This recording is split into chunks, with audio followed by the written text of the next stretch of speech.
अस्सलामुअलैकुम बिस्मिल्लाह वल्हम्दुलिल्लाह वस्सलातु वस्सलामु अला रसूलिल्लाह। अच्छा खाना खाने और खिलाने के शौकीन तो थे ही, इनको चटपटी चीज़ें भी बहुत पसंद थीं। कारी हफीज़ुर रहमान मामू कांजन वाले बताते हैं कि एक बार मुल्तान आए, जलसे से पहले आराम कर रहे थे।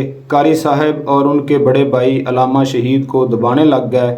आपने कारी साहब से कहा, जा यार गोल गप्पे ते लेके आ, यानी गोल गप्पे लेकर आओ। कारी हफीज़ुर रहमान कहने लगे, अलामा साहब आपने अभी तकरीर भी करनी है, गोल गप्पे खाने से कहीं गला ना ख़राब हो जाए। आप मुस्कुरा दिए और कहने लगे, सुना है कि नूर जहां गाना गाने से पहले पाव भर अचार खाती है। नहीं यार गला ख़राब होता, तुम जाकर गोल गप्पे लाओ। कारी हफीज़ुर रहमान गोल गप्पे लाए और आपने मज़े से खाए और फिर शानदार तकरीर भी की। ये गोल गप्पे का लफ्ज़ भी अहले पंजाब के मजाज के मुताबिक है, वरना इतनी नाजुक सी चीज़ को अहले कराची तो पानी पूरी बोलते हैं। पता नहीं गोल गप्पे के लफ्ज़ की वजह तस्मिया क्या है।